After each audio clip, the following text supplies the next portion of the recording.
Au cœur de la ville, la nature a repris ses droits. Aigrettes, hérons, bourdons.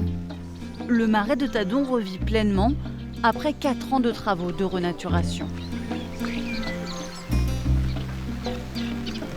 Il avait été remblayé, il y avait énormément d'espèces invasives qui s'étaient installées, il n'avait plus du tout de connexion avec l'océan et en fait il était sec de plus en plus, il n'avait de marais que le nom.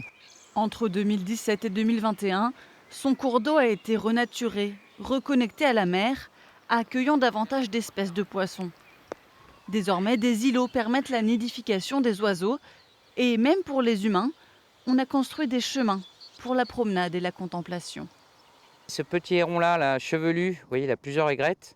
C'est celui qui est resté 3 jours en migration, là, s'alimenter sur le marais, dans le cœur de marais, qui est extrêmement rare, 200 couples à peu près en France. Donc là, c'était une sacrée observation. Nicolas Blancpain, agent municipal, est parmi les premiers observateurs du retour de la biodiversité dans le marais.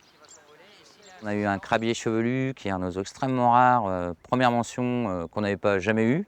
Et puis les limicoles migrateurs, là aussi qui est une cible, tout simplement parce qu'on est sur l'axe migratoire atlantique, avec une belle diversité, alors qu'on voyait des fois certaines espèces sporadiquement, là on les voit quasiment annuellement.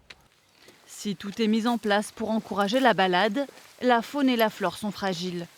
Il est interdit d'y pénétrer avec un chien en liberté ou à vélo.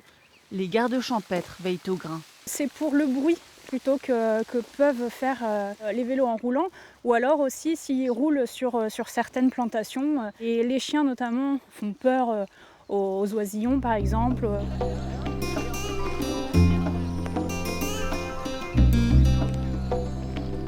Les 120 hectares de marais sont aussi un puits de carbone et une zone tampon contre les inondations. Un pari réussi 4 ans après la fin des travaux et désormais récompensé par le label Pavillon Bleu.